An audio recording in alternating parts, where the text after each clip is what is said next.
everybody inside this space is a white body, no matter what color of skin on the surface.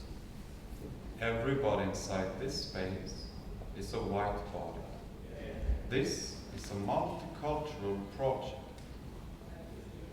The black box, the theater space, is part of the archives of whiteness. The black box is meant for human beings. By entering this door tonight, you have agreed upon being represented in the archives of whiteness. By entering this door tonight, you have turned white. The white cube, the gallery space, is part of the archives of whiteness. The white cube is meant for objects, rarely for human beings. Most objects are non-white. Most objects have dark skin. The human being is white.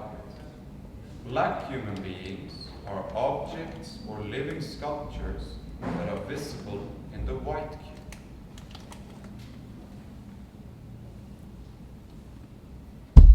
There is nothing liberating with bringing the other into this room.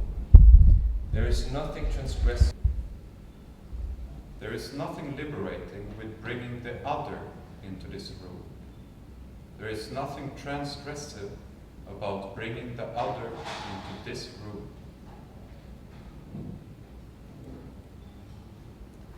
Mohammed, the moment he enters this room, turns into Mohammed. The rap lyrics assembled in the papyrus, the moment they entered this room, turn into Shakespeare. The Turkish author, rewriting Romeo and Juliet in Turkish-German slang and bringing it into this room, turns into a white author. The President of the United States, the moment he enters this room, turns white. The President of the United States is white.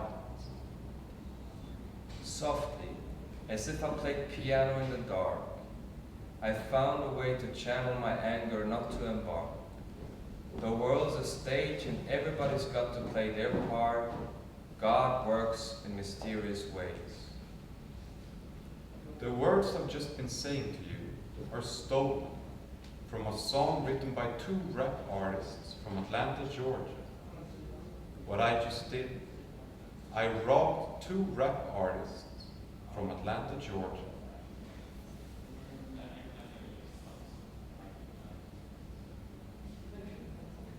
We have chosen to perform this piece ourselves because if a non-white person would do so, it would be nothing but a racist joke. We have chosen this room to be black because that makes us visible. We have chosen to be represented in the archives. We have chosen for our gestures and words to mean something. To be represented in the archive of whiteness. For eternity and beyond that too.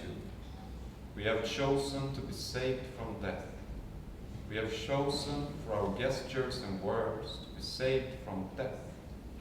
We have chosen, by entering the tradition, to save the archive of whiteness from death. This is a multicultural project, including two white artists from different countries with different toilet systems. Do any of you wish to leave?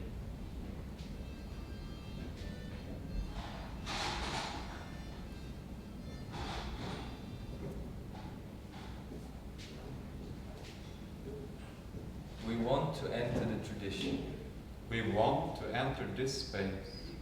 That is the archive to our tradition. We will enter this space now.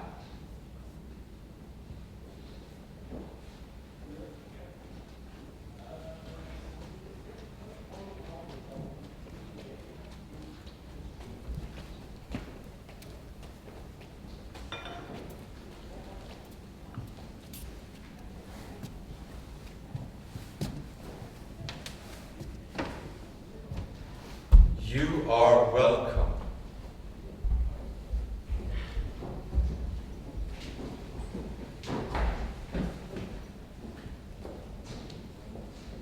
sitting in rows.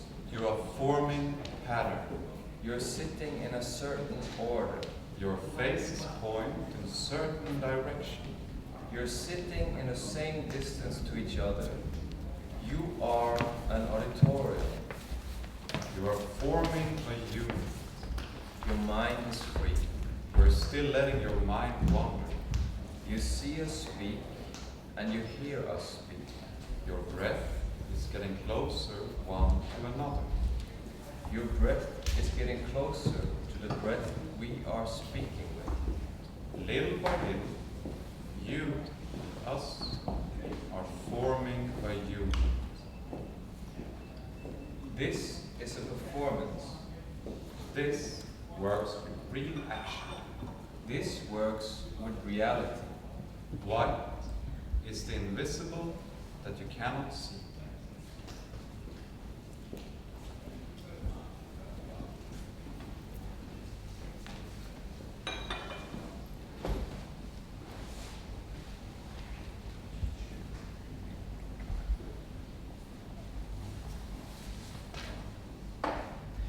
Complete and chronological list of dramatic characters with black surface represented in the archives of whiteness. Othello by William Shakespeare. Zaspatas by Heine Müller. The Black Guy in Festen by Thomas Winterberg.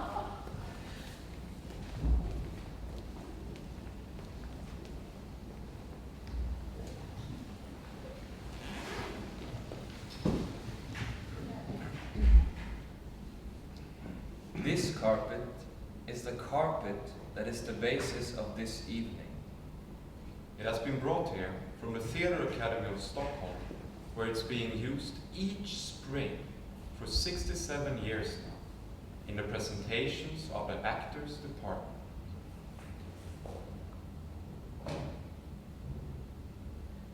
The tears of Nina Mikhailovna Zareshnaya have been falling on this carpet.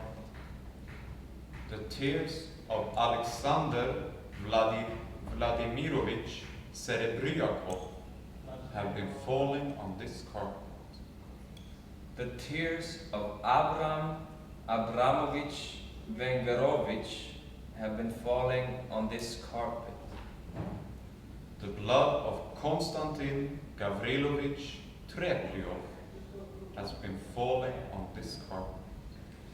The blood of Grigory Stepanovich Smirnov has been falling on this carpet. The blood of Ivanov Nikolai Alexeyevich has been falling on this carpet. The sweat of Masha has been falling on this carpet. The sweat of Olga has been falling on this carpet. The sweat of Irina has been falling on this carpet. It is referred to as the Chekhov carpet.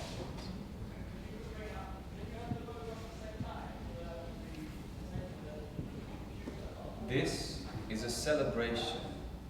You are no longer strangers or aliens among us, but as citizens with us, and with confidence that you have not sworn falsely or with deceit in your oath. I now welcome you to the citizenship in the empire of chivalry, honor, industry, and love. There is no such thing as an essence. Everything can be found on the surface. Our bodies are the most holy and sacred places in our time. Our mind is the creator of everything. Our skin is the holy ring that unites us. Tenderness is a discipline of the skin. Tender sex is sex of the skin. Hands on skin, lips on skin, skin on skin. While working with the papyrus, the black script that still is the basis of this evening, I always had a song in mind. The lyrics are the following. All those beautiful boys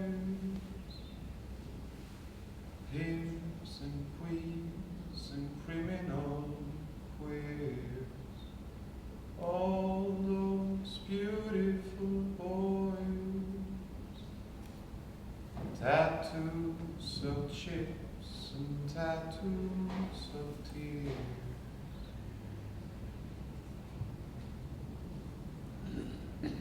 This is a serious undertaking. We are not here to make sport of you, nor indulge in the silly frivolity of circus clowns. Be you well assured, he that putteth his hand on the plough and looketh back is not fit for the kingdom of heaven, nor worthy of high honor in the archives of whiteness. Do not deceive yourselves, you cannot deceive us, and we will not be mocked. This evening is a celebration of this evening. By coming here tonight, you have agreed to be saved from death. By coming here tonight, you have agreed to look at our bodies as archives of whiteness. By coming here tonight, you have agreed to save the archive of whiteness from death. By coming here tonight, you have agreed to turn white. By coming here tonight, you have agreed to white being the color of the foreground. By coming here tonight, you have agreed to black being the color of the background. White boys can't jump. White boys can't dance. White boys can't fuck. White boys can't shut up.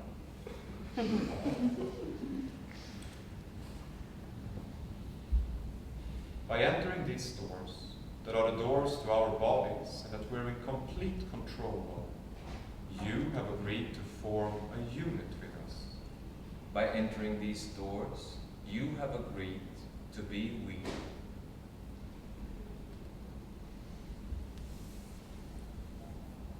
We have chosen this room to be black because that makes us visible. We have chosen this room to be black because that makes our contours clear. We have chosen this room to be black because white is the color of purity. We have chosen this room to be black because black is the whitest color we could think of. We have chosen this room to be black because we want to be represented in the archives of whiteness. We esteem the archives of whiteness and its institutions above any other government, civil, political, ecclesiastical, in the whole world. We have chosen this room to have doors, to make sure that we have a safe and secret meeting place. We have chosen this room to have doors because we can close them. We have chosen this room to have doors that can be closed because we believe that it represents our bodies in an appropriate way. We have chosen this room to be quiet because if we swallow, it can be heard.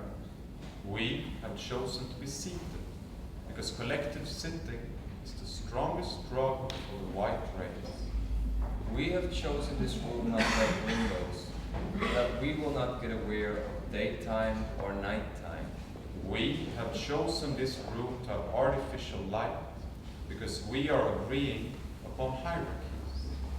We have chosen this room to have artificial light because as long as there is light, we are white. White is the color of purity. White is the color of pure thought. White is the color of intellect, purpose, and consciousness. Intellect, purpose, and consciousness are higher than intuition. They create a completely new form out of nothing. White creates a completely new form out of nothing. We are pure light in this room. We are glowing in this room. And no, oh no, We will not be mocked.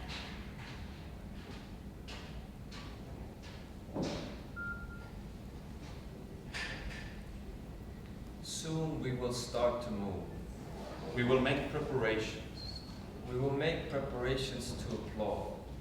We will beat one hand against the other, which means that we're going to beat the inner surface of one hand against the inner surface of the other. and we will repeat these beats in a quick sequence. While doing so, we will be able to watch our hands applauding.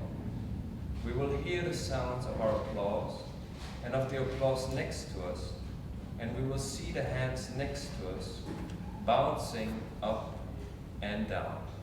But first, we will open the portal to the archive of whiteness.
Hey, Hey, my name is Jan Schmidt, my name is Sigge Malmborg. and together we're White on White. And this, what you just saw now, that was the reconstruction of our first piece, entitled The Papyrus.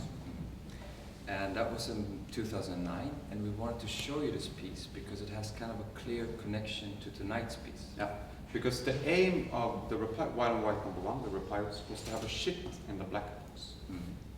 And back in those days, we were stopped, or we couldn't make it happen because the theater where we were supposed to play, the venue, the head of it suggested that the technicians would turn the light off whenever we would attempt to do it. Well, that's one reason, and the second reason is that we were not kind of conceptually ready. We couldn't give the strong arguments for why it needed to happen in this piece. And the thing is that it's not only about having a shit. The strong argument has to be that it's going to be a non-controversial shit in the end of the show. Yeah. And now we're so much older, and we're here in Copenhagen, and now we think that we're able to do it. We have been doing it a few times. Yeah, we were. It works pretty well. Yeah. Or we've been showing it maybe 10 times, and until now no one has ever been provoked. Yes. By that. But how to make it controversial? That's basically by introducing you to the arguments why. The shit is on the way. Yeah. That's no problem. That's going to be it's there. here. It's going to be there, and there's no doubt about that. The matter is just like how to make good vibes so it can kind of grow and have a good substance. And then it's up for you to judge if it's controversial or if it's non-controversial. Exactly. It's about consistency, but also about your opinions. Exactly. Basically. It's not only open to us. And in order to help you to enjoy it or to appreciate, we would like to give you some arguments beforehand, of course. We have prepared some steps and different things. Some intellectual steps that you might have to go to. Yeah. And we're going to introduce you to all these steps kind of before we start. But in order to understand the dramaturgy, you need to know that I come too early. Which makes me a very bad lover. And that's a problem that has been around kind of since 2009. When we did Since we started to work on this project. Yeah, when White on White started the series, the problem appeared. And of course there are like different attempts to help out, like different trials that you can do. One of them being, for instance, a kind of paste, like a cream that you put on the top of your dick that takes away sensation. That would help us to go on for some. 3 more minutes. Maximum 2 more minutes. And then there is this English sexologist which has an idea about that one could kind of prevent it on a muscular way. So then you need to train the muscles, and you train the muscles by when you pee for 2 seconds, and then you hold it back for 2 seconds, and you release the hose for 2 seconds and hold it back for 2 seconds, and then the moment when you would come, you would basically be able to hold it back On a muscular level. Yeah, but that didn't work. So we went Not more that strong. like I would go deeper into psychological ideas about this coming thing, like asking myself, like, do I come too early because I enjoy having sex, or do I come too early because I hate having sex, and I have to kind of end it directly? No. And I didn't get far with that one either. Then there are all these kind of Eastern culture ways, like acupuncture, meditation, yoga. Like meditation, there is basically in Buddhism, like Zen Buddhists, they would be able to separate orgasm and ejaculation. Very inspiring. Let's try that though. But that kind of demands complete enlightenment. That will take 40 years to reach that. So that didn't work either. Too lazy. Yeah, exactly. So what we needed to do actually was to work with something that's closer to our practice, or closer to how we solve problems in general. That's theory. Yes. And more precisely, we would work with a quote from a Slovenian philosopher that y'all know, all of you, but that we're not going to name drop. No, we don't need to. And, Too much talk about that guy. Exactly. In general. But it's a good quote. It's a very good quote that says that the sexual intercourse actually consists to 80% out of imagination and only to 20% out of this bouncing of flesh and bodies meeting. Yeah, and the moment when you would come, that would be the moment when the imagination kind of takes over. Yes. Oh, when we would come. When we would come. But maybe in general. Yeah. Also, like, but for us it would be very quick, and for others it can take some longer time. But for us, we would kind of fall into this imaginary world directly, and then you would ejaculate. Exactly. So what we needed to do, actually, in order to work with theory in the bedroom, was to kind of always, when imagination would take over, go back into what we were doing and see it from the position of our eyes. Like looking at what's actually going on, instead of how it actually looks, the picture, and not giving some kind of symbolic value to what these movements and all these things mean. And this kind of maintenance of the 20% of real action would allow us to keep on going for longer. It will create a turn. Yeah, because it would be basically creating a series of turn-offs. Yeah. That would allow us to keep on going for a longer while. Yeah, very successful. Very successful. And then taking theory into the bedroom, we were thinking that then we need to take the strategies of the bedroom back into, because this would be, in our thinking, the space for theory. Here is where we always work with theory. So let's take the methods from the bedroom in here and base a piece on this very method. On this permanent turn-off. Yeah. So that's what we're going to try to do. And you can tell, or I can tell, that there's some people in the audience that we haven't been having sex with so far. But you can take it as if it has happened. This counts. This evening counts. Because this is basically the same gaze on imagination, the actual, the projections, symbolic values. So this counts. Yeah. So that's and now we can go through the dramaturgy. Now you have the dramaturgies under your seats. Before you take them out, you have to know that this dramaturgy is based on kind of one question. Yeah. And that would be, how come that already now you're identifying with us? It's been some 2 minutes. Yeah, we know here from 5 minutes or something, and already we can tell this thing of. There is some projection, like as if there would be something inside of the surface, that something would go on with. As if there would be something inside that looks pretty much like what's inside of you. Yeah, this is what we're gonna work. We're gonna work. Look, under your Please take out the dramaturgies. Some kind of life vest. You guys need to take from. You will find one under. You'll find one under that. So we have one. We have one. Just one. It's some kind of life vest that you will always be able to hold on to throughout the whole evening. A map. One good thing. So whenever you're confused, go back to this guy. Use that. Everything will be clear. So. We created this one in June when we didn't know how the piece would look. So there are some weird things in it. Yes. But mostly it's a theory to the piece. Yeah, first theory, then aesthetics. That's it. So what you just saw now, that was actually what we're still in. Here comes this confusion. Like now, when in 2011, when we did a dramaturgy, we wouldn't know about this introduction. So this is still what we refer to as step number 0, prologue. And at that time, we would talk about it as porno gaze or lynch. But nowadays, we talk about it as seeing yourself from outside. And here, every step will have different formats related to it. And in this step, step number 0, subject unequals surface. Perfect. Then we're going to hit the step number 1 or 2, depending on how you count, if you count to 0 or not. Yeah. That step is called imagination. And in imagination, we're going to dive into some theater tradition that is more related to the so-called showcase. No? And here, in that step, the imagination step, you have to make sure that you kind of relate everything you see to the fact that subject intertwined with surface equals ego, which in our thinking is the very basis of race. Yeah. Then we have step 2 or 3, depending on if you count 0. And that is deconstruction / turn-off. We also call it seeing the mirror, it's some kind of alternative type.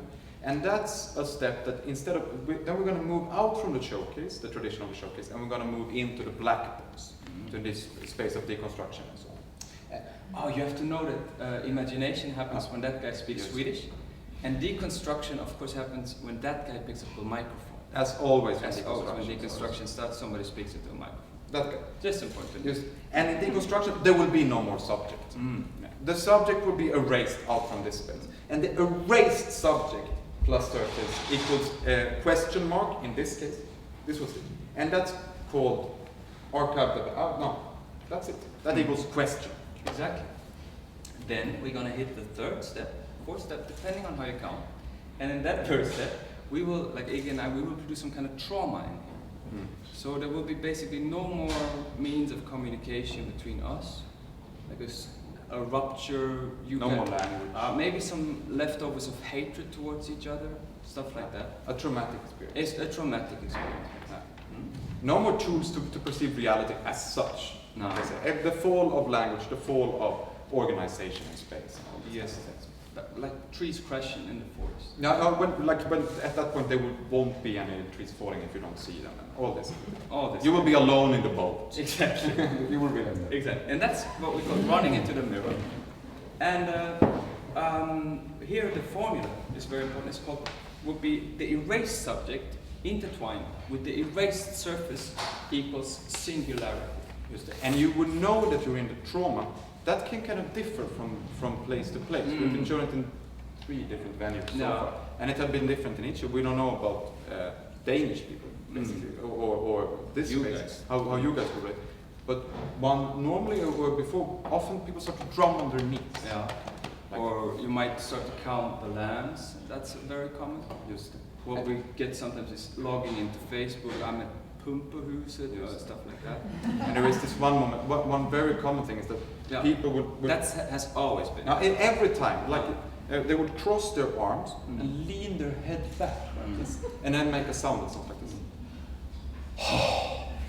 Then you know that you're in Then you know that when you hear that sound, that's the step trauma. number 4 or 3, depending on how you count. Yeah. That, of course, I mean, how can you help that? A trauma is going to create a huge rupture, like in the evening, in between you and us, between everything. And also in our dramaturgy. Yeah, then everything will change. Exactly. And then from there on, this kind of linear thing here, this ideological concept of one following the other, that's also going to be crushed. So what's going to happen from that point on is that the dramaturgy is rather going to take the shape of a bow. You see, like a bow where everything can go in different directions. Everything's connected. So you don't know if that step is coming. There is no A, B, C, but everything is basically going on at the same bowl shape.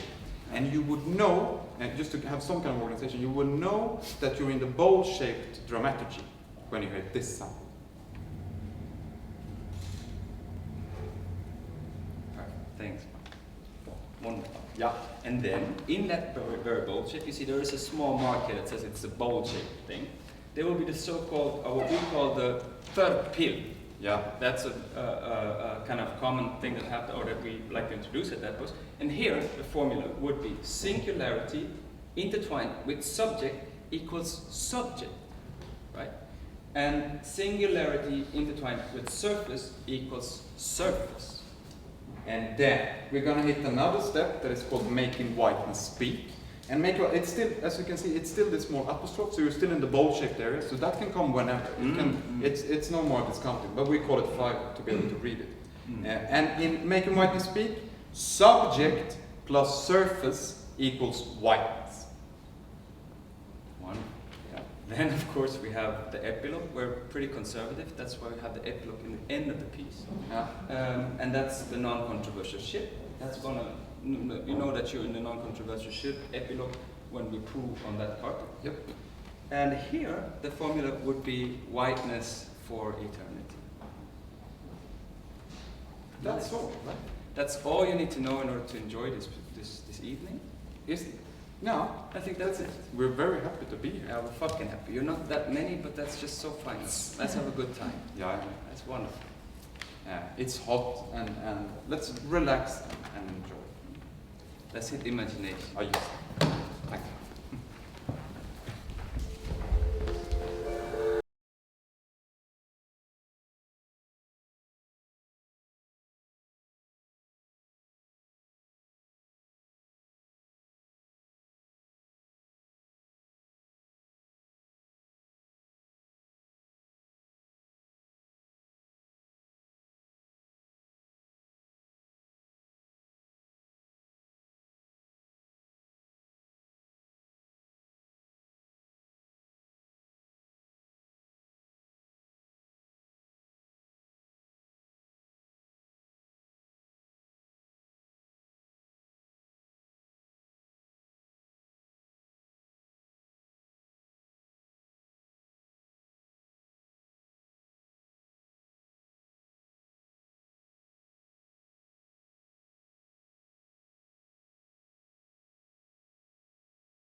Ärade damer.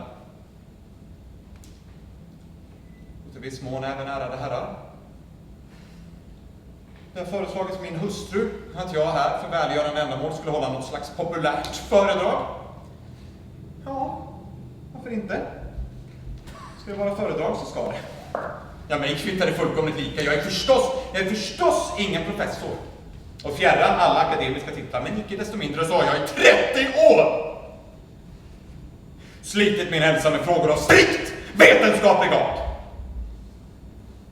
Reflekterat och rent av, tro det eller ej, skrivit vetenskapliga artiklar. Ibland annat har jag i dagarna avslutat en gigantisk artikel betitlad om vissa insekters skadlighet. Ja, mina döttrar tyckte att den var mycket bra. Särskilt deras som handlade om vägglöss. Jag rev sönder den så fort jag hade läst om den. Vad spelar det för roll att sådana där saker skrivs? Ja, vad man än gör, vad man än säger, så klarar man sig aldrig utan insektpulver. Som ämne för dagens föredrag så har jag så att säga valt om tobaksbrukets skadlighet för mänskligheten. Jag röker själv, men min hustru har bestämt att det ska handla om tobak, så det är inte mycket att tala om. Ska det vara tobak så ska det. Mig kvittar det fullkomligt lika, men er, mina ärade herrar, börjar jag lyssna med tillbörligt allvar, för annars kan det gå mycket illa för mig. Särskilt skulle jag be de ärade herrarna, läkarna, att lyssna uppmärksamt. Och dra min föredraget till en mängd intressanta upplysningar, eftersom att tobaken trots sina skadliga verkningar, ändå, det används ändå inom medicinen faktiskt. Till exempel om man tar en fluga och stoppar den i en snusdosa så dör den. Tobaken är ytterst en växt. Jag vet att när jag håller föredrag så får jag ryckningar i högra ögat. Jag vet det. Fäster inte vid det. Helt enkelt nervositet. Jag är väldigt nervös av mig. Ryckningarna började den 13 september 1889 då min hustru, eller så, nedsteg med våran fjärde dotter, Barbara.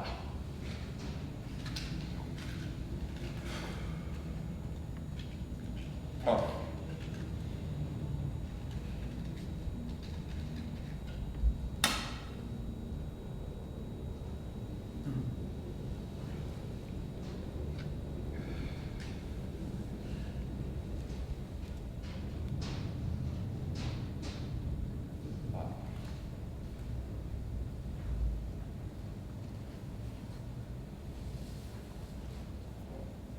Jag ser att vi har kommit lite från ämnet.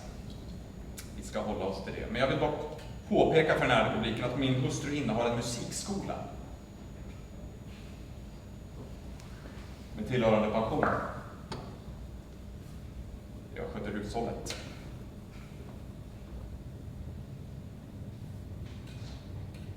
Jag tar hand om matvarorna och jag häftar skolböcker och jag dödar vägglöss, jagar möss.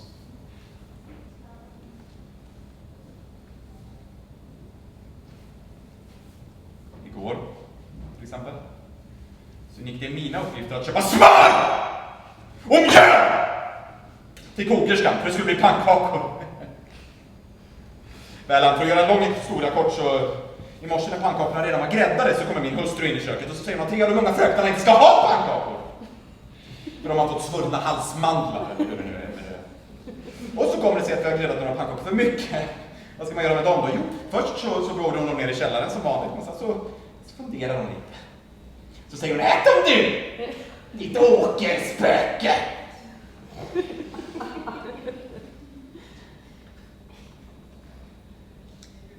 När hon är på dåligt humör så kallar hon mig så. Åkerspöke.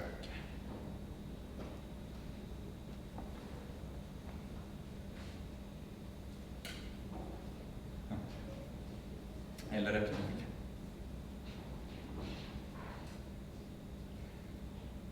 Eller satan. Inte vi jag satan. Är jag satan? Åt en trumla pannkakorna. Jag svalde dem hela för jag är alltid hungrig! Igår till exempel fick jag ingen middagsmat. Det är ditt åkerspöke, säger de. Det är ju ingen idé att ge någon mat. Hon är alltid på dåligt humör. Väl, jag ser att jag kommer lite från ämnet. Vi ska hålla oss till det. Jag ber om ursäkt. Men ni vill väl här höra romans?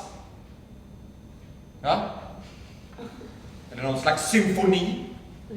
Eller en aria? Eller något sånt där?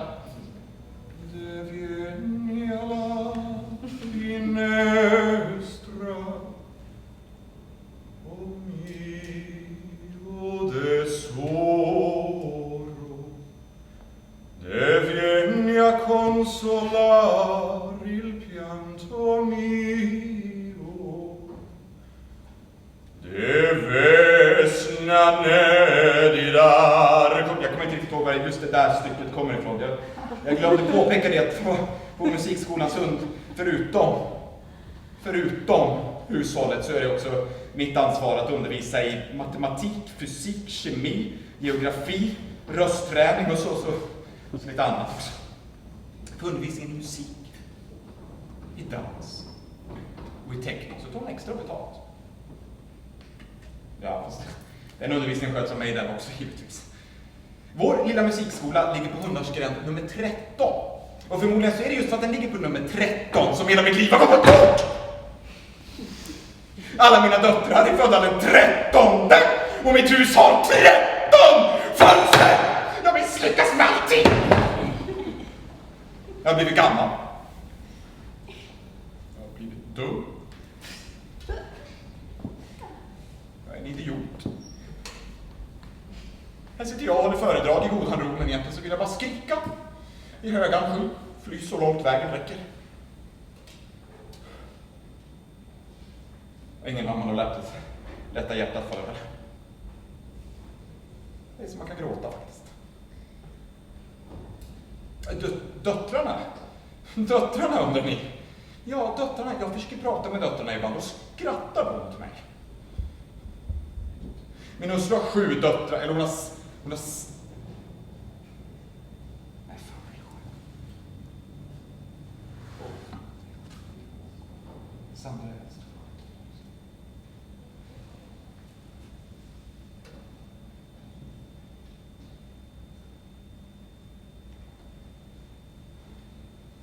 Ärade herrar.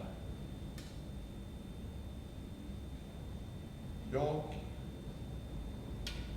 är olycklig. Jag är bara en nolla. Men framför er så ser ni ändå den lyckligaste av familjefäder.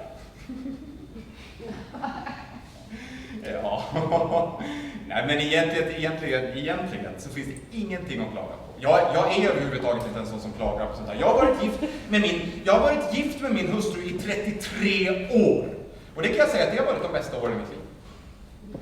Inte nödvändigtvis de lyckligaste kanske, men man kan ändå säga att de har liksom passerat förbi ett enda lyckligt ögonblick. Vad har de allihop? Hon är inte här, så jag kan ju säga vad jag vill. Eller hur? Jag är så fruktansvärt rädd. Jag blir rädd när hon ser på mig. Det är som jag säger, mina döttrar kommer aldrig bli gifta. För det första så är de blyga. De är jätteblyga, men för andra så är det inga karlar som får se dem. Därför att min hustru skulle aldrig hålla med några soaréer. Hon skulle aldrig bjuda på middagar därför att hon är snål, folkilsken och grälsjuk. Och därför kommer det in alla.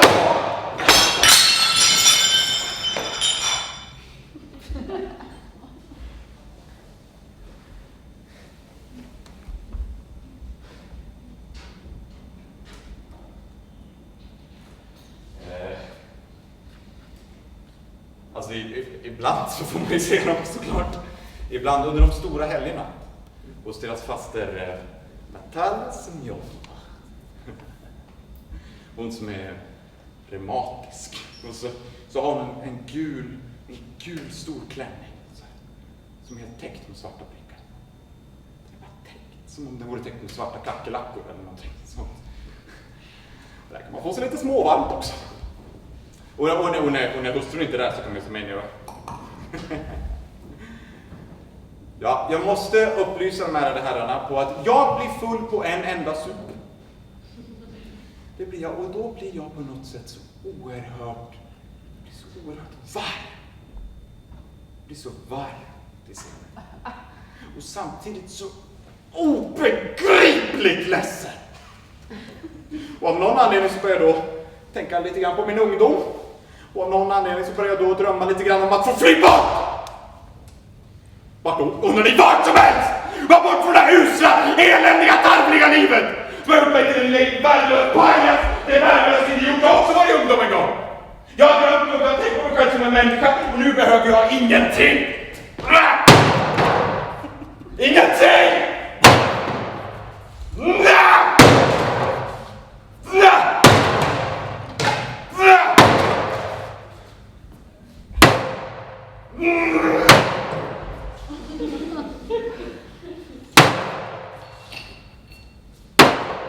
For those who are in a class for the first time, what you see here is something that happens in it regularly.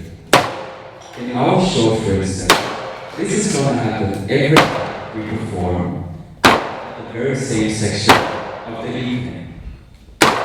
What you see here is what the black box, the place, has called transgression. Transgression is what the black box desires. It is the means for innovation.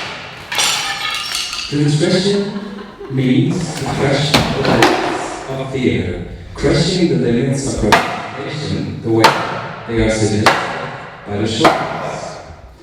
Crushing the notion of a situation as if you were attending at some community hall at the end of the 19th century, somewhere in Europe.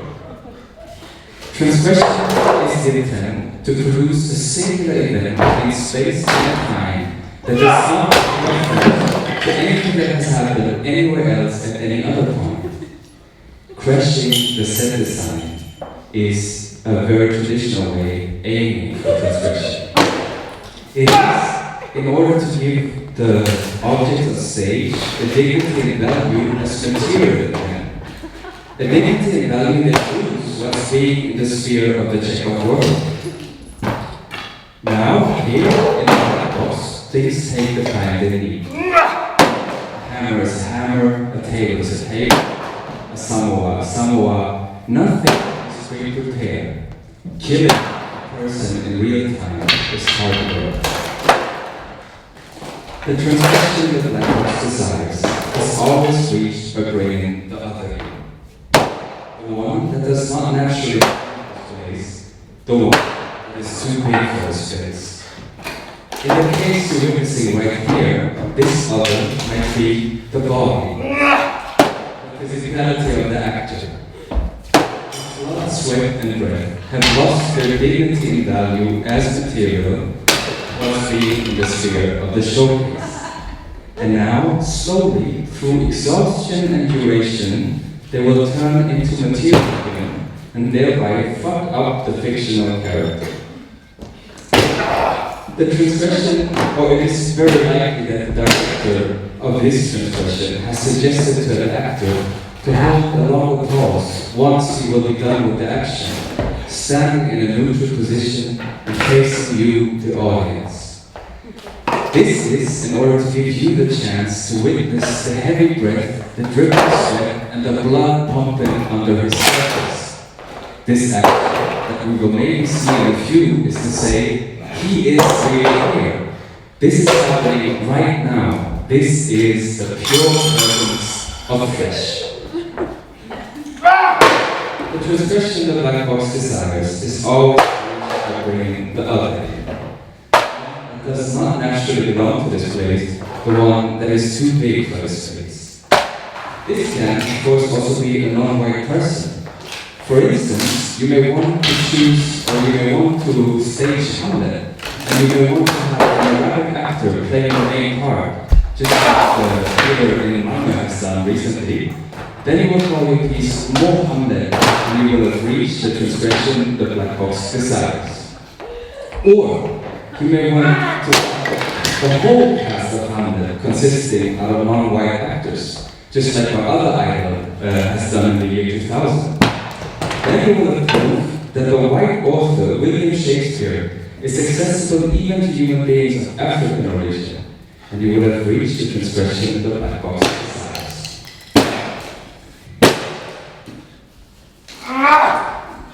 Construction was really big in the 90s, but could still keep up for almost another decade when they set a rollback stage art at the beginning of the 21st century. Still, after some time, people that were into transgressions, they had to acknowledge the transgression that black box desires has limits. One of these limits, very clearly, is the body related to serious damage, to blood on the surface, or to... As you can see here, Iggy and I have a pretty clear idea that I'm always supposed to walk in front of him and he will just make sure not to. Another of these limits is property, like your property, of course, but even in a clearer way, the property of the theater, the venue. As you can see here, he's making sure to hit the lamps or speakers, and he's even taking care of the floor of the venue of pumpehuset. Right? So if you want to, you can still look at this action being symbolic. The crushing chair is a metaphor for a chair crushing. Also, these other transgressions that I was telling you about have their limits.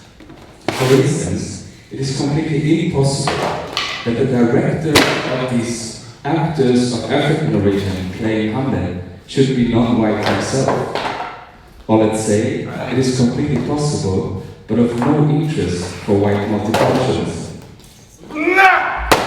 Also, it is completely impossible that the Arabic actor playing Mohammed should at some point choose to perform in front of an exclusively non-white audience, just like we choose to perform in front of an exclusively white audience now.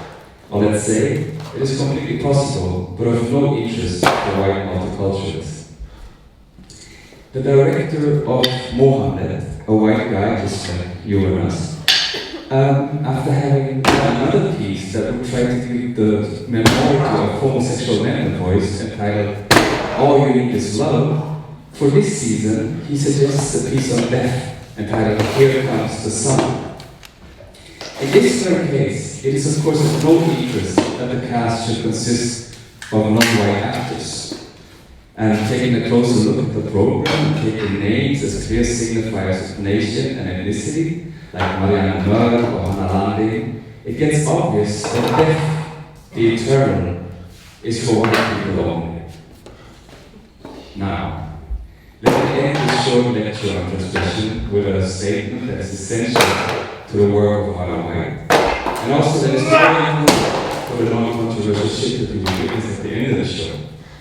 It has been stated by a wise man some years ago at some conference on BDSM, and it goes, I'm standing here because I'm white and I have very strong sexual fantasies.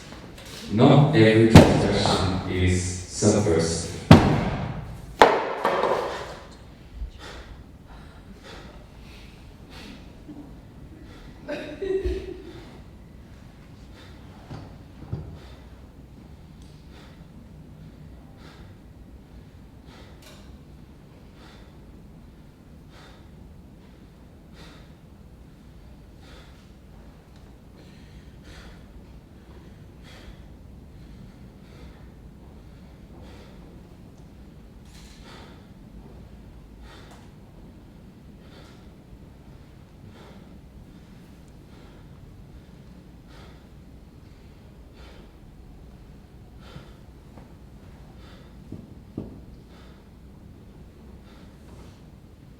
Now, we are in a black box.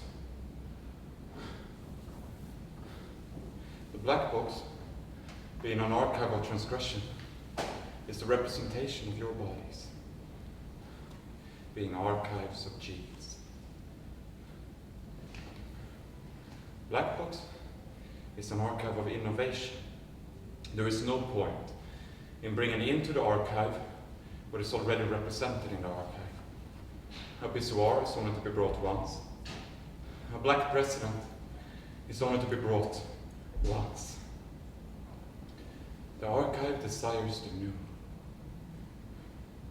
Black box is in its never-ending strive for innovation through transgression. The ultimate metaphor for white culture. Right now as we speak, you and I are inhabiting the very house of whiteness. Traditional place for production of innovation.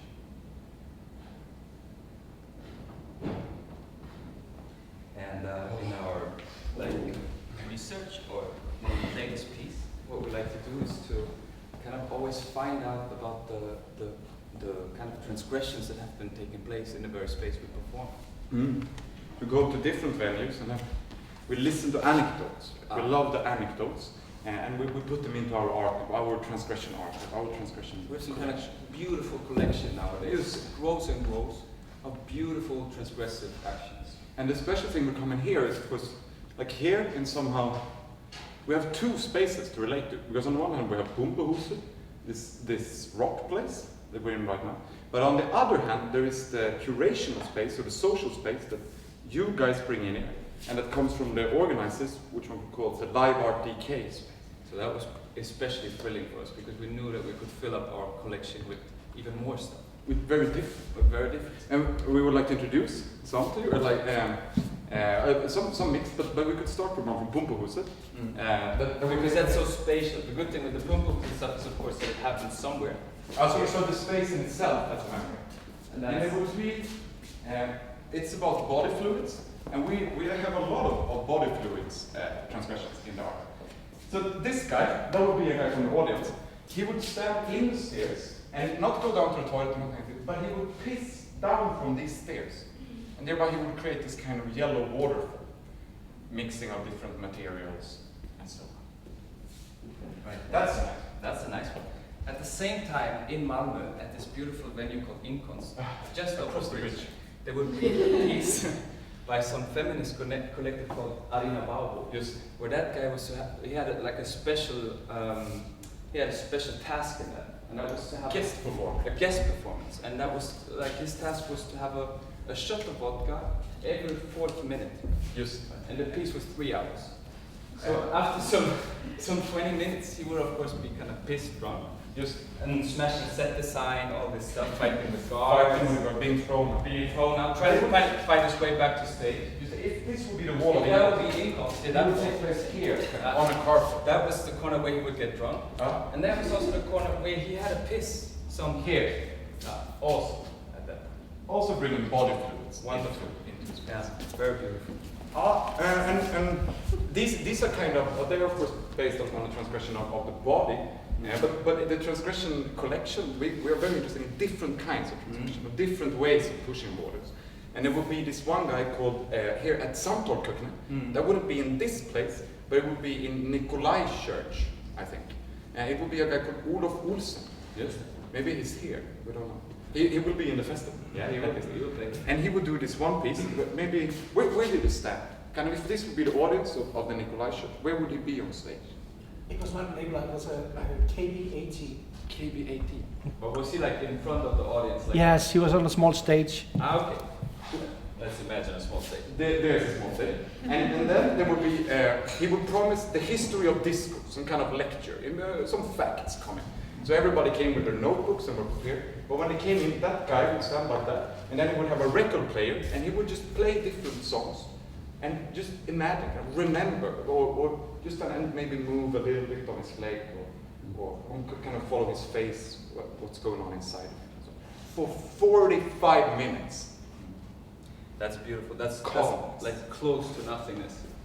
He didn't do nothing. No, but he surely didn't do much. Not much. No.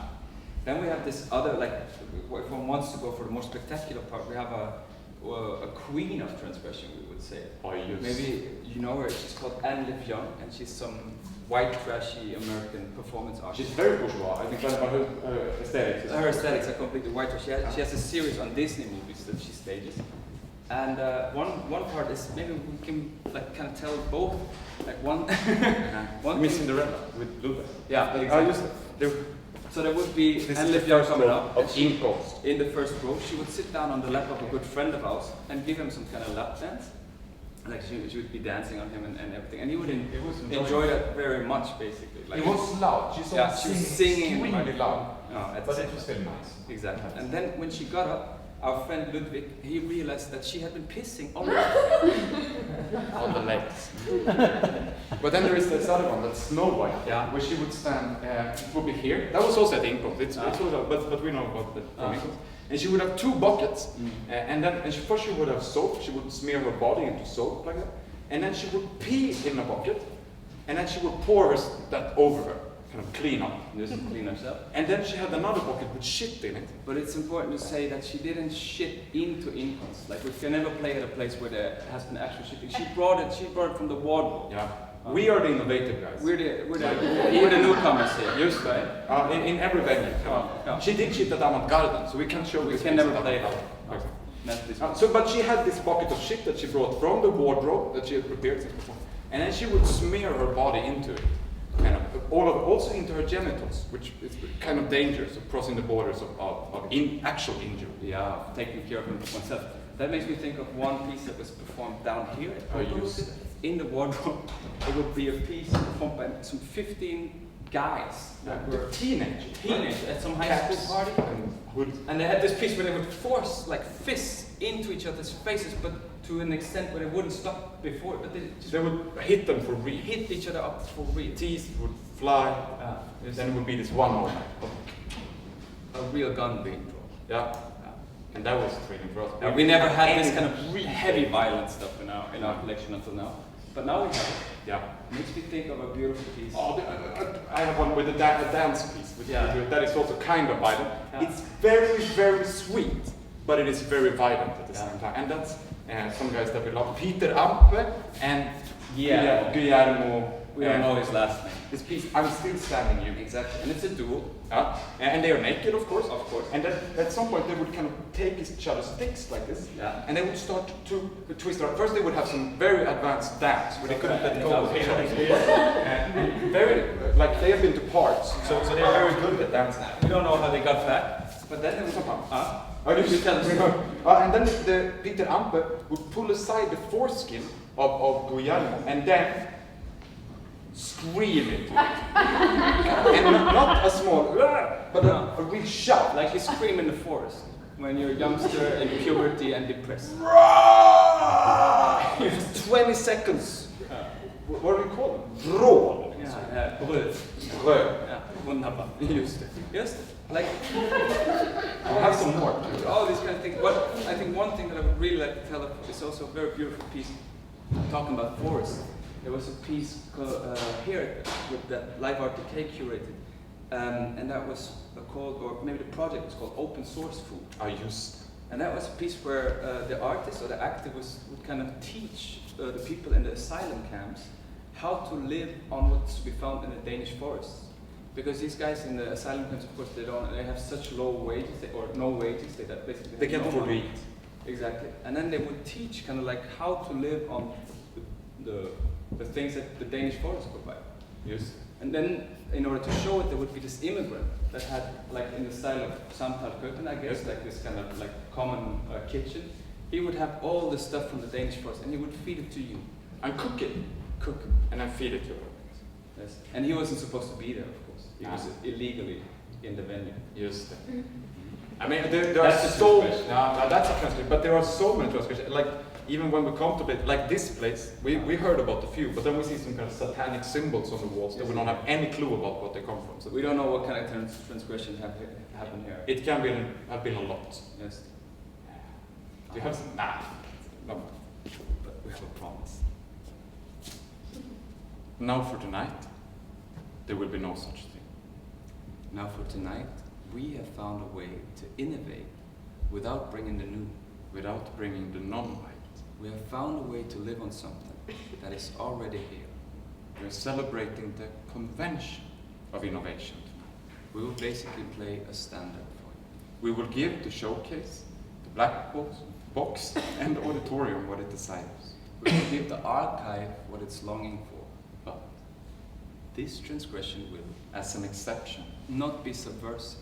This innovation will, as an exception, not be controversial. We will give you the last transgression, the eternal innovation.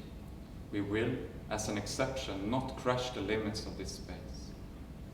We will live on a substance that is already deep inside of its body, which is the representation of our bodies.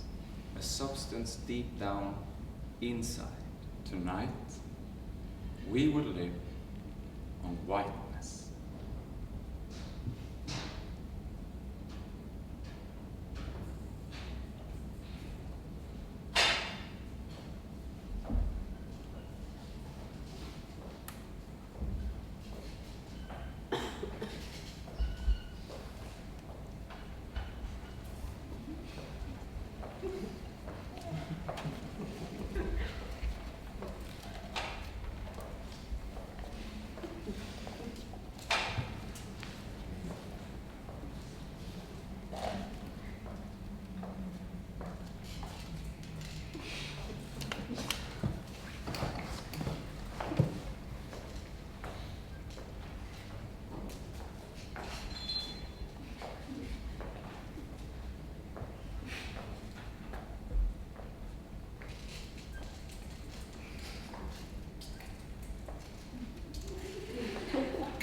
inside because I want you to see me.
Chosen my inside to be full of light because I want you to see each other.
chosen to put the imaginary image of yourself on stage so you can walk right through it.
What the fuck?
chosen you to come inside of me because you've never seen your surface from outside before.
I have chosen to have an auditorium and a stage inside of me because I want to provide a place to project subjects on surfaces.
Chosen my inside to have the shape of a whole because I want you to project all your desires upon me.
chosen you to come inside of me, because inside of me you are safe.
Facing you. I cannot see myself.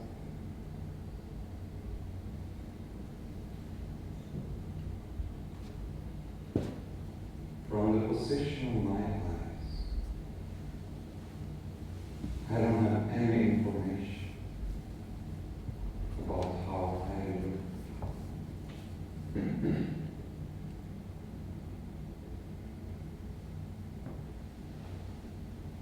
If I am not looked enough, White is the color of purity. White is the color of pure thought.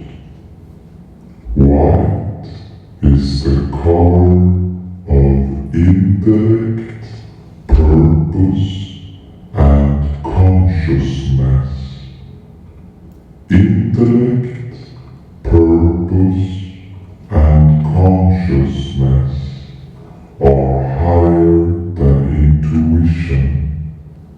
They create a completely new form out of nothing.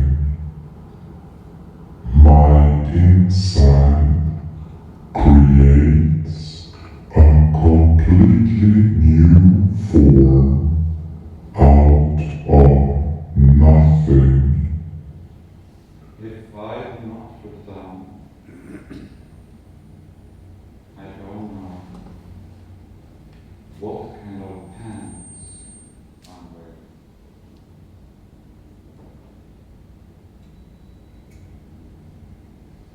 If I don't look down, I don't know if my shirt is having a print or not.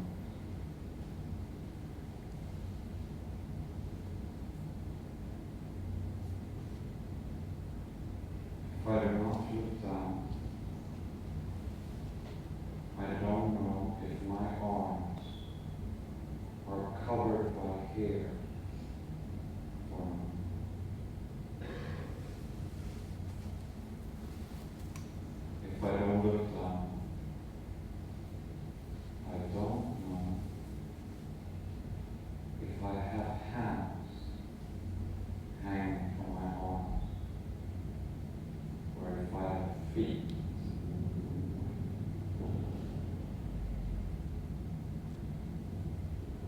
From the position of my eyes,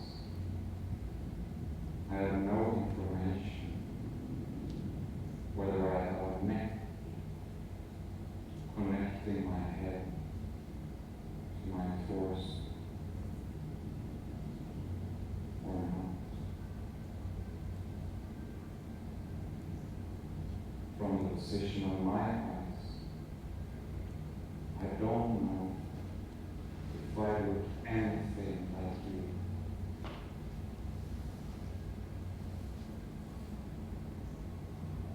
But from the calmness in your eyes, I can tell that my appearance does not produce any shock in you. I can tell that I do have a neck. From the calmness in your eyes, I can tell that my shirt is not about offensive prey.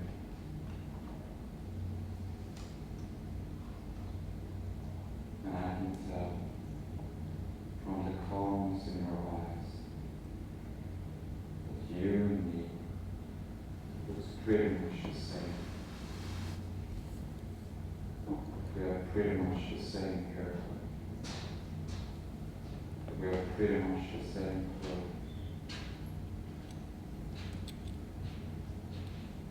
I have chosen you to be seated inside of me because I enjoy looking at the top of your heads.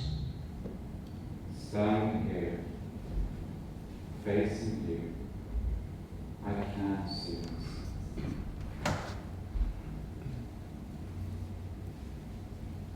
I can see an imaginary image of myself. An image I've seen so many times before. On photographs, videos, and especially in the medium of the mirror. I reconstruct this image and I bring it into this space, facing you.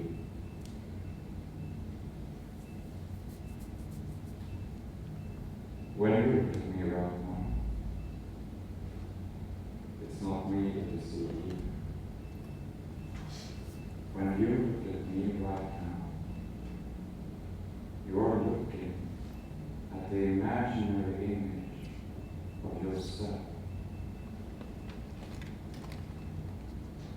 And from the calmness in my eyes, you can tell that we are pretty much the same. You can tell that we are pretty much the same when it comes to hair structure, bone structure, and skin color.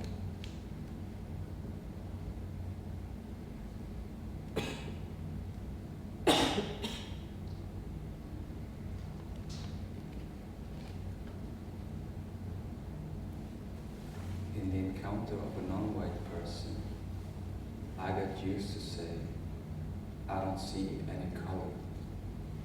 I don't see any difference. I have deconstructed race to a mere set of social privileges. And I would claim that everyone who makes his way into this space is white.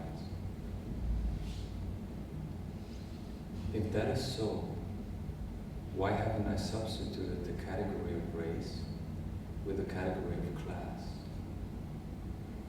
Why am I still using race as a productive tool for distinction?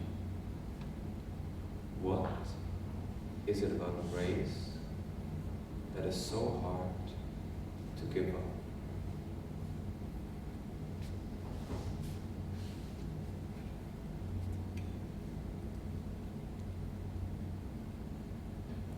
Standing here, facing you, I have chosen not to have any wind going through my inside because I don't want you to expand in an imperialistic manner, taking benefit of other cultures' innovative achievements, like you did with jazz. standing here, facing you, I will keep on trusting what I see.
have chosen everyone inside of me to look the same because I want you to project your subject on each other's surface.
I have chosen you to come inside of me because I am relaxing behind my surface.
Drop it.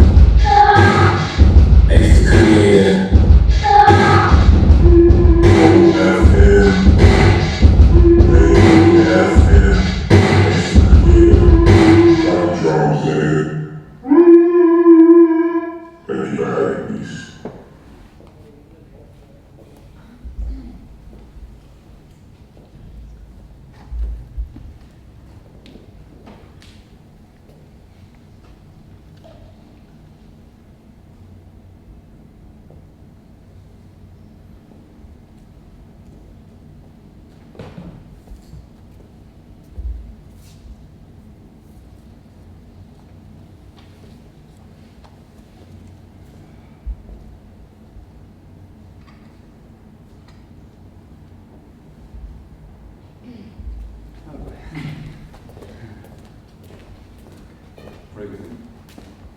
I don't know. They went smoking. They didn't go home. No, they came back.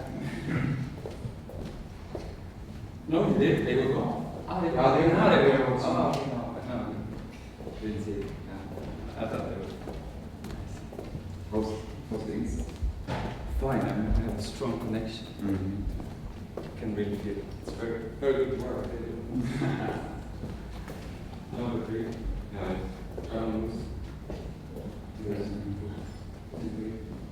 No, that was been going on since before. Now I'm getting stressed. I'm losing. Because of the talk. Who is your superhero? It's June. That's Yeah. I thought that Henry would be my superhero, but he's got some kind of project. I have chosen not to have any wind going through my inside I used to have to leave. because I don't want you to expand in an imperialistic manner, taking benefit of other cultures' innovative achievements like you did with jazz. I would say that my superhero was succeeded. It has some for them, it's some support. Yeah, it's important. But I'm really, everything I see through it's really stressful. But Juno rather has this kind of gaze model that is looking kind of wash. But how do you what is No, actually. Or there is this kind of, oh, this is terrible, but then I think she's really. But I think she's grasping the arguments. Because I'm not sure about the other. I have a strong relationship with English friends, the dance. Sarah. Is that the Yeah. which one? The one with the shorts? Yeah, that was in Malta. It's lovely. Yeah. Yeah, exactly. And you know that she was in London. Oh, yes. And now she decided to come again and to give us another try. Just like and now. she hated it, kind of. And now, yeah, and now we're losing it again. But did you see number 3 or number 4? Number 5 at them. Oh, yeah, use that number. And now, But this, I'm really interested in making her like it because I'm working so hard on it.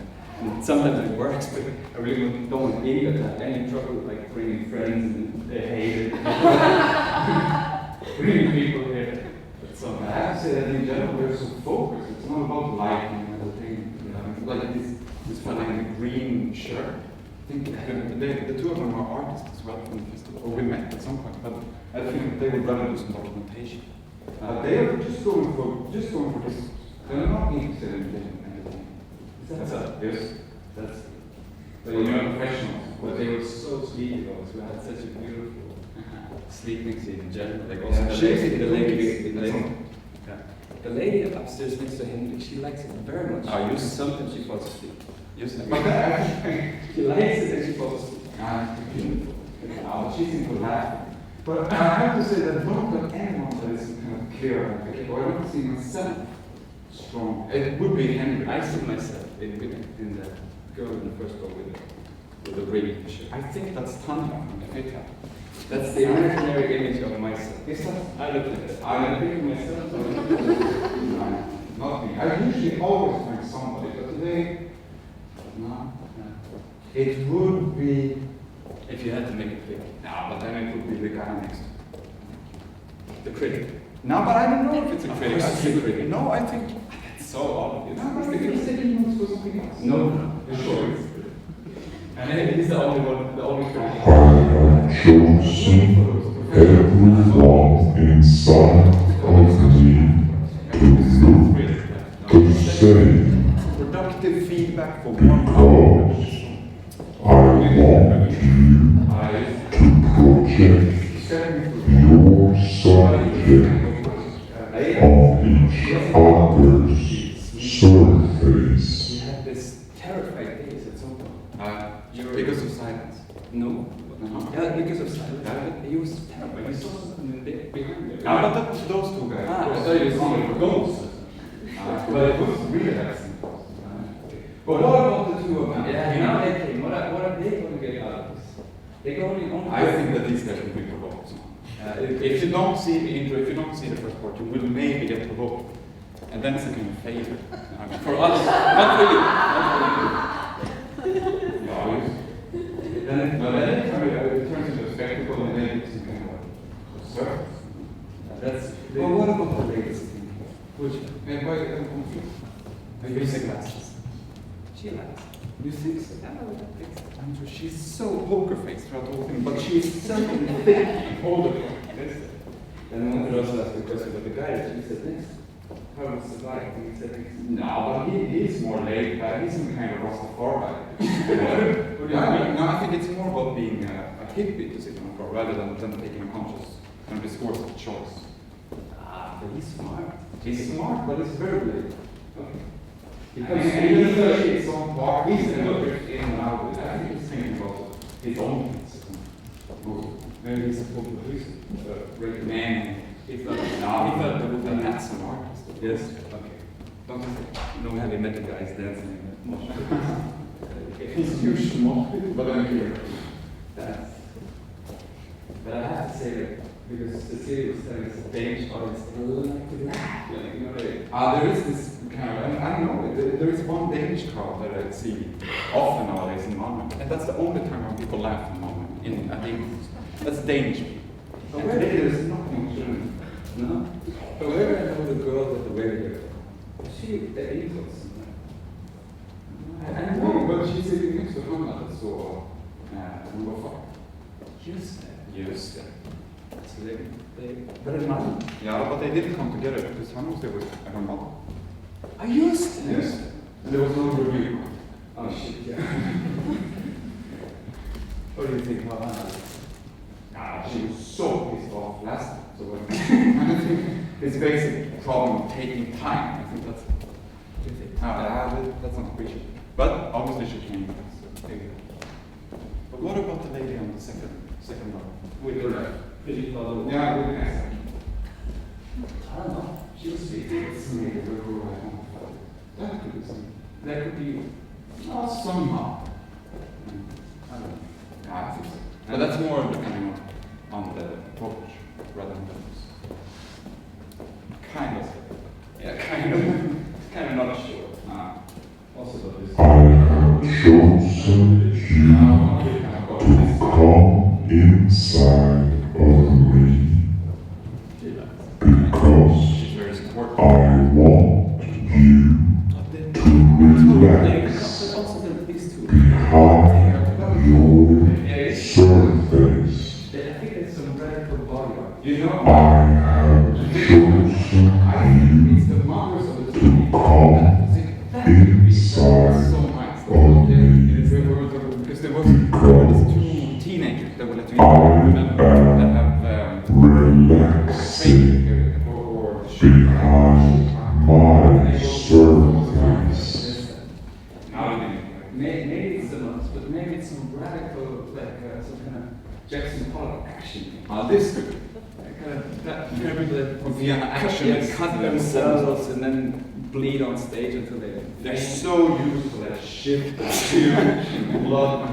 They were living in this automated political disasters, you know. That's the place is nothing. This is nothing for them. That's so good to have them here as supporters. They have gone through everything. They could also be teachers at art. Maybe they just read that there will be two cute guys Shitting. Maybe there will be so much. finished. Huge shitting that. It will be so nice to at some point have some middle-aged females coming because of that. Because it will always be kind of 30-year-old guys, like seeing pictures of them, oh, it's cute, and then they will come and see them. What if all of a sudden there would be middle-aged women coming to see us? Just because there are those, I would love. I don't know if I would love. I would love. That's the one thing I would reach. There's always this kind of. But now we got them. I think now there should be some twist. But now we lost them. No, they did. Now.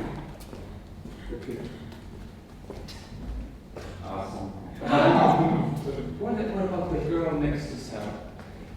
The girl that sits with this beautiful handles. Doesn't really like it. No, but she's probably like studying something. She's probably studying choreography or but being interested in performance art. Yes. And then she has this kind of.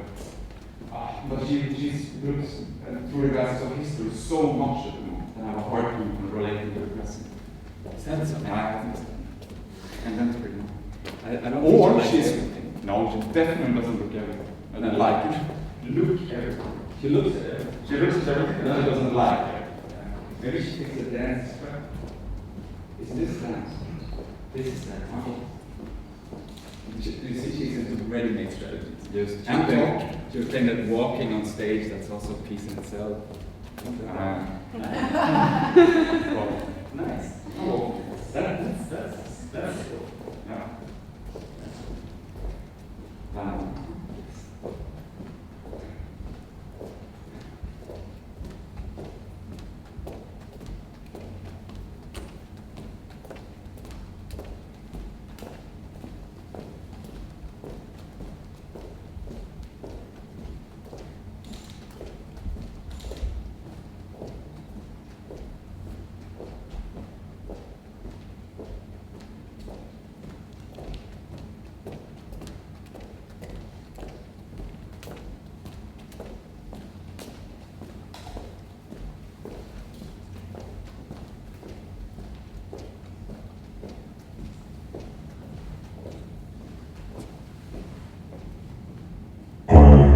Chosen you to come inside of me because you understand me.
shape of my chin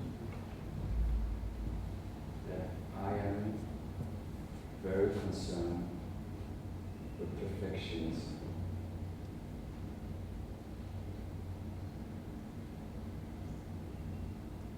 You can tell from the distance between my eyebrows that I am all about professional performance art. You can tell from the shape of my ears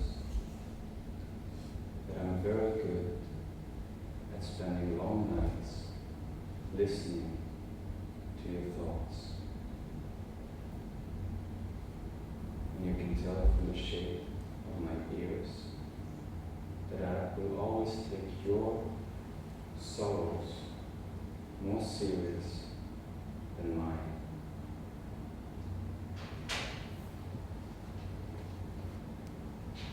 You can tell from the warmth in my eyes that I'm very concerned about you feeling well. And you can tell from the line that goes from my eyelid to my sideburns that I'm very concerned with my son being well.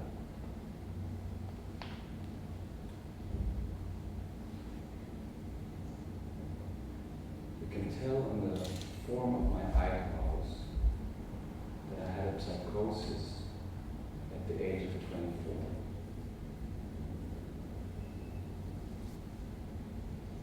And you can tell from the shape of my eyebrows that since then I like to take things much slower.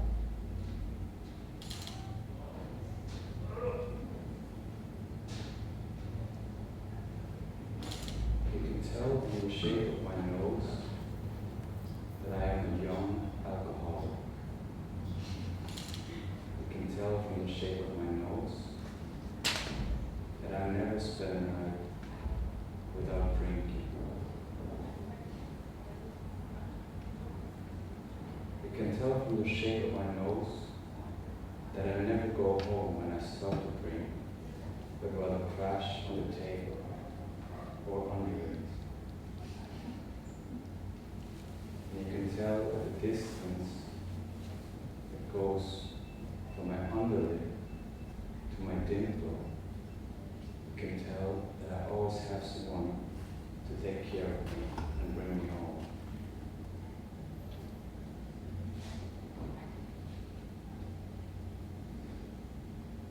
You can tell from the little bit of beard in my face that I don't have a glass.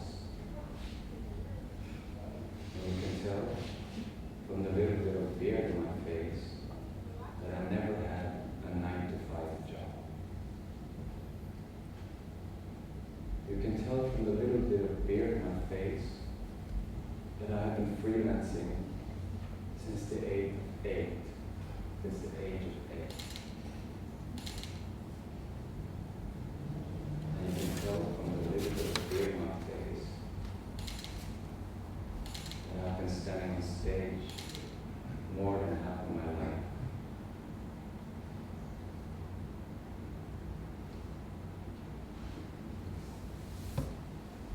You can tell on the line of my lip that I love to get picked up and brought home and be called a slut. Next one. You can tell on the line that goes between my eyebrows to the tip of the nose that I sleep around and don't have any remorse. You can tell on my teeth that I had very bad food as a child and grew up in proletarian circumstances. You can tell on my slim lips that I was part of the cadre of the Communist Party in Sweden.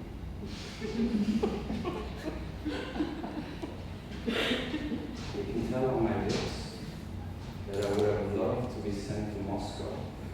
like my father, my grandmother, if not for 89. You can tell on my teeth that I don't have the money to fix it.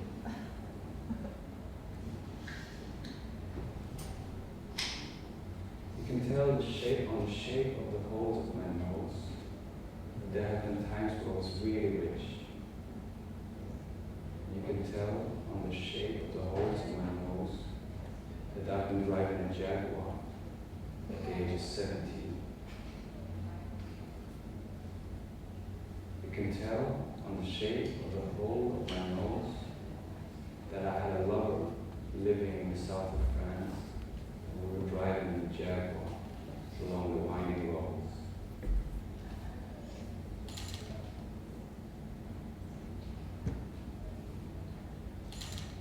You can tell on my forehead that my father loves me.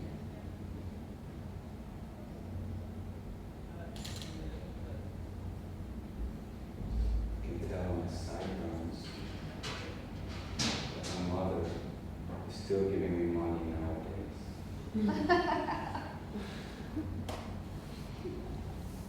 You can tell on my sideburns that it would be possible for me to always get back home and start living with my parents again, in case I fuck up.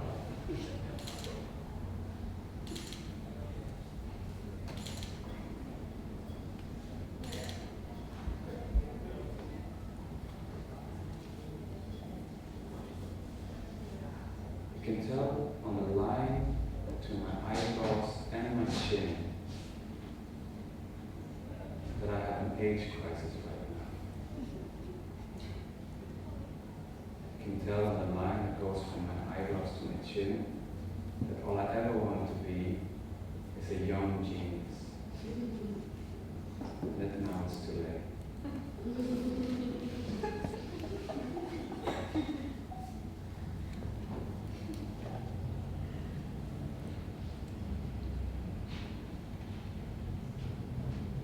You can tell on my haircut that I made it in the cultural field.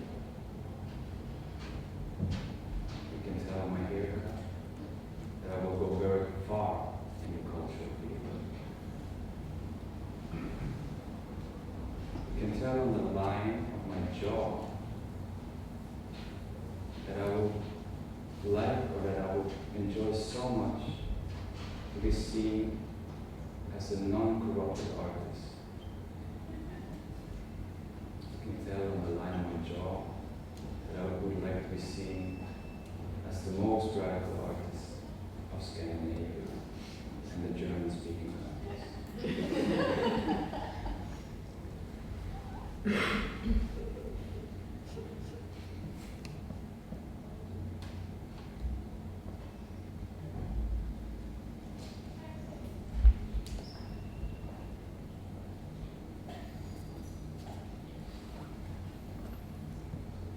And I am white.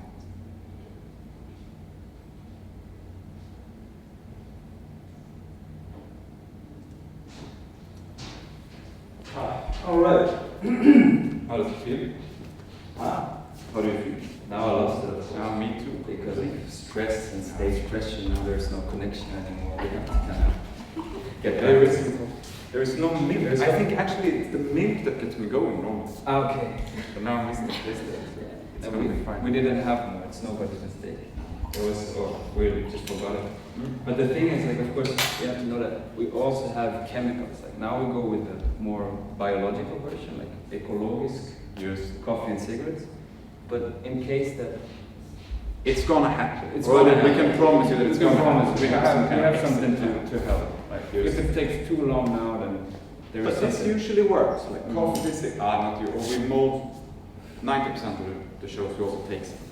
We have Laxering. What is it? that's Stol. yeah. Zäpfchen Yeah, we don't know. in German. Yeah. And But so it usually happens. But this is pretty good cocktail for me. yes, that's a kind of natural way. But I don't know about today because of the lack of milk. I was a vegan for 10 years. I think I think that milk also can get the stomach to work. Now we just have to reconnect. The thing is also that AD missed out on his shit yesterday night. Yes. And it's We not- change our daily rhythm kind of before show, because normally we would shit in the mornings, and 1 week before the show we start to change it. So we should only shit in the evening. So there's no more morning shit. No, and if you miss it, you miss it.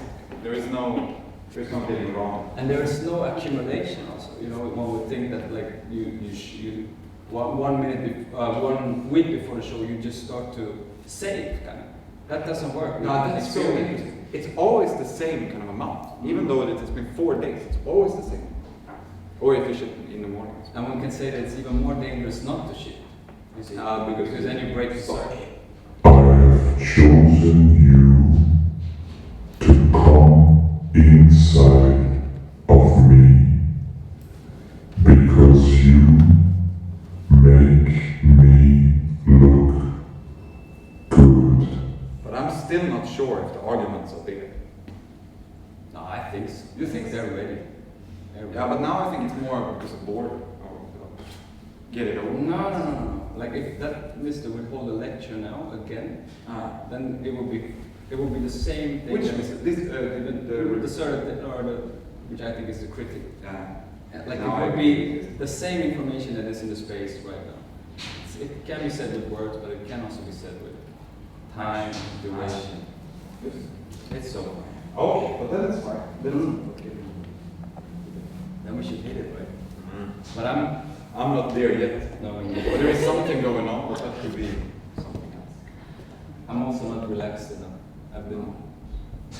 I'm a bit It stressed. takes some kind of effort, even though it's been some 10 times. I'm a bit stressed out by you, I have to say. No, by you guys. It doesn't really, like, not yet. It doesn't really, like, get me into this kind of laid But it back was mode there, right? where I can produce without stress, produce without pressure, you know. There's still some surplus. I think. I'm so afraid, because there is something there, but I'm so afraid to speak only.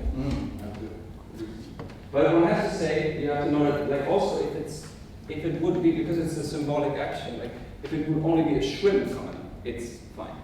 That doesn't, it's not, we haven't had shows where it was really just a recca, I think you call it, right?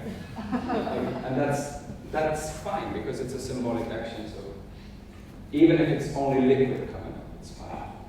It's also important to note that it's only one of us that is.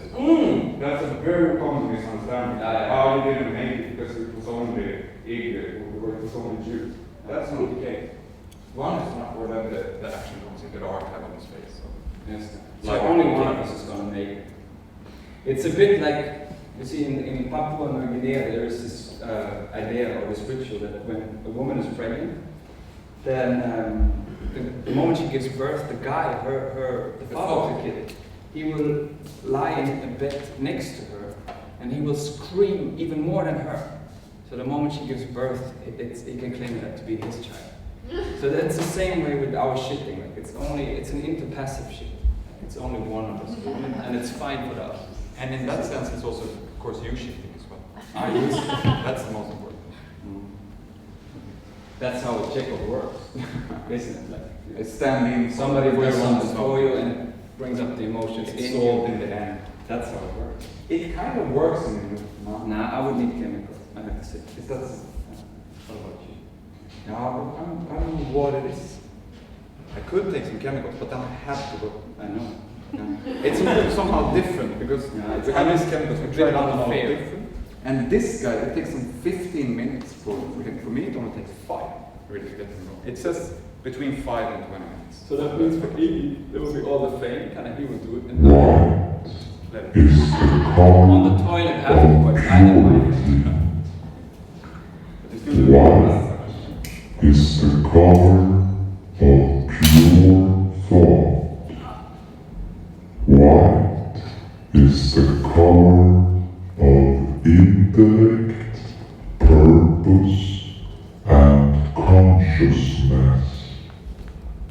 Intellect, purpose, and consciousness are higher than intuition. create a completely new form out of nothing. My inside creates a completely new form out of nothing. It would be so nice to hold one to it without chemicals. What? It would be so. It's always these chemicals and then always this answer. I would be so proud if it could work on the coffee, but it seems like it's not working. That depends so much on the crowd. I've been playing shows where they work without chemical guys. It's a chemical crowd, but nobody can help that. Sure. That's happened. Just one sip to see if it gets it. I can also, I can only take it. May. We have this thing where like we stop counting. You know, Isn't it I think 7, No? 6? Why not? And like 7 for you, 7 times that Iggy would have been shitting, and 6 times we. But in a way we stop counting, and I think that's a beautiful thing also. No, just You know, I was at some on point you chess. just lose it. You share. It's a kind of common economy of.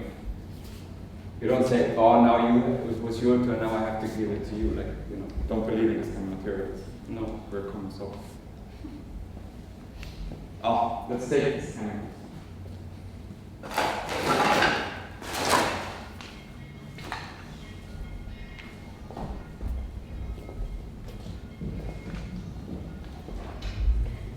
Been always dreaming about this piece where people can leave their mobile phones off. Now It's so nice.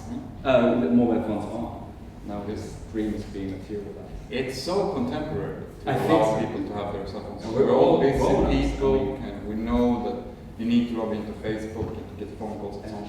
Completely fine. We need an art form that really takes that into consideration. Yeah. Like being in the space, but also not being in the space. All right. That's it. Let's go walking.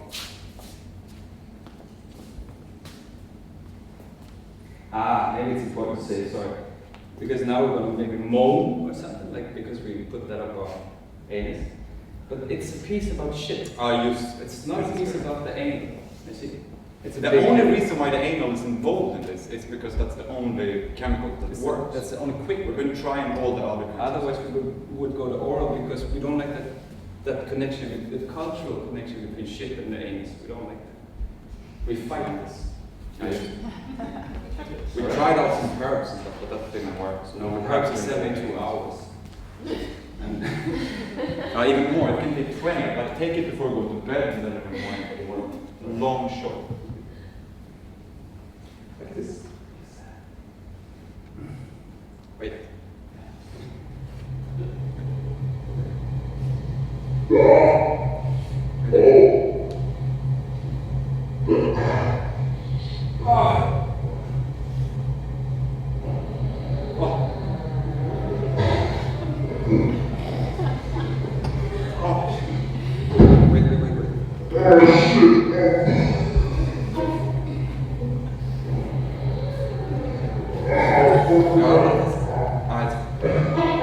It has a tendency to come out again. yeah, exactly. I have to be so relaxed to make it work. In the opening in Malmö, I was. I have chosen to be the only voice in this space because I am trying to be the subject behind your surfaces. In Malmö, I was so much under pressure because we really wanted to make it happen, so I took 2. At some point, like, but I'm going to take it alone. Yeah. And then I did it. I was doing it on the general rehearsal, and then you felt some Some I was career superior thing, like as if I needed to be Alright. inferior. So there would be 2 taken, Ah. and in the second one, something kind of leaked out. That's happened. That might happen now, but we've taken care of it. Yeah, that's the reason why we really have to hold it back, because if it leaks out into the audience, what happens? Instead, or maybe you want to tell the story because like next morning, I'm pretty busy. this leaking out creates an allergy. So I would have this steaming red balls. You'll call me in the morning. I would have balls that were like swollen Just swollen, but red and almost about to produce steam. yeah. And then they would call me up like, my balls are red. So My balls are burning in the evening. It was burning. And that's fine. Let it be for some time. It can be whatever. We don't know what it is. And he called me 2 hours later. Now the skin is coming. So we had to go to the emergency, and we met some lady, Natalia Semyonova. Some lady that would say she comes from the Soviet Union. Just it, not Russia, former Soviet. Mm-hmm. And she was kind of concerned with our health. She was saying that, or both of our health, because we had all these questions. She was saying that you're so young, you shouldn't take that every day. And definitely don't take 2. No, it says on the back. Yeah, You're ready? wait. A little bit. Maybe, I don't know if it's on the pin or it's... Maybe some piss before you go. Nej, det är jag hade inte bring that forward. It looks very much like it's not going to be controversial. You think so? If I look into the audience now, it's going to be great. What about the 2 guys that came here? It's going to be a bit... They're under. That's panic. No, but and I have to say That's an anxiety. exception. It's so important that that's an exception. That's Collective panic. cool. Shall we try this out? We can go up here. Yes. Now it's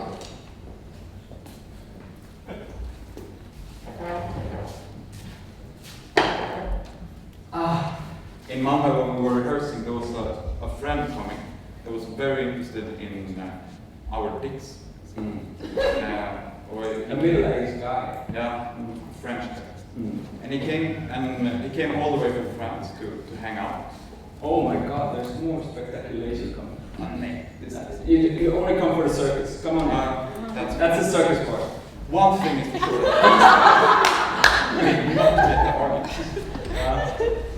This man, you're going to run out of the cinema probably. I really try to keep people out, but they really sneak in. They jump ropes and stuff. They don't care. They want to see it. I have done my best. I have 2 young girls helping me out, but it doesn't work. Sorry, I'm sorry, but they keep sneaking in. It's all fine. Don't worry. So there was this guy coming to see a rehearsal, and we saw, and he had been hanging out and been keen on getting touchings, basically. And then he came to see a rehearsal, and we thought, but he came all the way from France, and let's give him some kind of treat. So we would do this Greek walk, or we call it the Greek walk when we walk in the circus. But we would drop the pants kind of as some gift. And that's kind of how this situation that you're going to see now. This very scene. How This very scene came up. Yeah. Then he was completely bored. Because it's as I said, he was taking notes all the time about his piece. Yes. I have chosen to put the imaginary image of yourself on stage so you can walk right through it. I'm so afraid it's going to be controversial because of the consistency. Because of this camera. That's the worst. This is the moment I very much like to talk over because now I have to drop my pen, so I'd rather keep on talking. That guy's not so used to be on stage, or hasn't been in this post-dramatic theater for hundreds of years. You know, that guy was kind of the first exercise is drop pants whenever you get on stage. So I have this problem that I need to talk while I'm doing this because I feel shame extremely right now. And what is it? I'm thinking of if I do need to piss. That's fine. I'll take the bucket. That's allowed. Or maybe, yeah. Like who, or maybe you can talk something. Like, No, but I think because now we've been performing it for so long, and it's always this kind of it's so check it out. Now I talked it over. and that was nice. We should have some kind of therapeutical event one evening where it's only about showing the dick and being completely silent. It's gonna be. We're working, this is like a series, of course, as you know, by the way. You will see the 5th part tomorrow. Just and we're working on every piece. We kind of work on already the next piece. Yeah. So later, like in some minutes, you'll see a short scene of a probable piece of what I'm waiting, which would be to have an erection on stage. So it's only some 5 seconds that we try this, and leaking It's into the not series. very visible. White on white number 33 or something.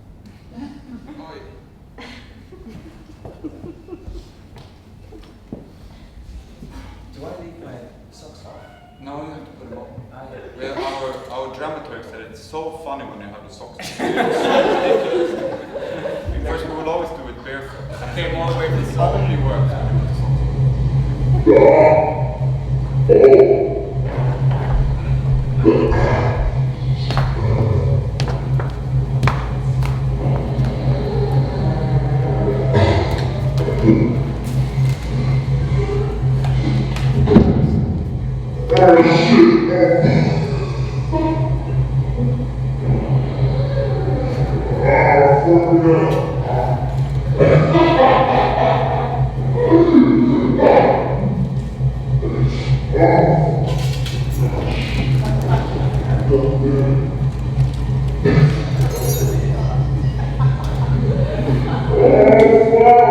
It's a recording of our first ship, just 2009.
End of analysis. Fine boundaries.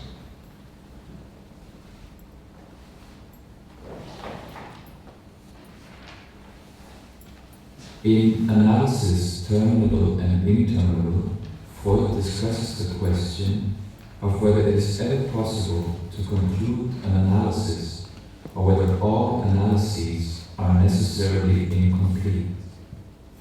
Lacan's answer to this question is that it is indeed possible to speak of concluding an analysis. Although not all analyses are carried through to their conclusion, analytic treatment is a logical process which has an end, and Lacan designates this endpoint by the term end of analysis, fin d'analyse. Given that many analyses are broken off before the end of analysis is reached, the question arises as to whether such analyses can be considered successful or not. To answer this question, it is necessary to distinguish between the end of analysis and the aim of psychoanalytic treatment. The aim of psychoanalytic treatment is to lead the analysant to articulate the truth about his desire. An analysis, however incomplete, may be regarded as successful when it achieves this aim. The question of the end of analysis is therefore something more than whether a course of analytic treatment has or has not achieved its aim. It is a question of whether or not the treatment has reached its logical endpoint. In the early 1950s, the end of analysis is described as the event of a true speech and the realization by the subject of his history. The subject begins the analysis by speaking about himself without speaking to you, or by speaking to you without speaking about himself. When he can't speak to you about himself, the analysis will be over. Common to Lacan's formulation is the idea that the end of analysis involves a change in the subjective position of the analysant and a corresponding change in the position of the analyst. The loss of being of the analyst, the fall of the analyst from the position of the subject supposed to know. At the end of the analysis is reduced to a mere surplus, a pure objet de type A, the cause of the analysant's desire. Since Lacan argues that all psychoanalysts should have experienced a process of analytic treatment from beginning to end, the end of analysis is also the passage from analysant to analyst. The true termination of an analysis is therefore no more and no less than that which prepares you to become an analyst. Lacan criticizes those psychoanalysts who have seen the end of analysis in terms of identification with the analyst. In opposition to this view, Lacan states that the crossing of the plane of identification is possible. Not only is it possible to go beyond identification, but it is necessary. The fundamental mainspring of the analytic operation is the maintenance of the distance between the I, identification, and the I, the other. Other misconceptions of the end of analysis which Lacan rejects are strengthening the ego, adaptation to reality, and happiness. The end of analysis is not the disappearance of the symptom, nor the cure of an underlying disease, for instance, neurosis. Since analysis is not essentially a therapeutic process, but a search for truth, and the truth is not always beneficial.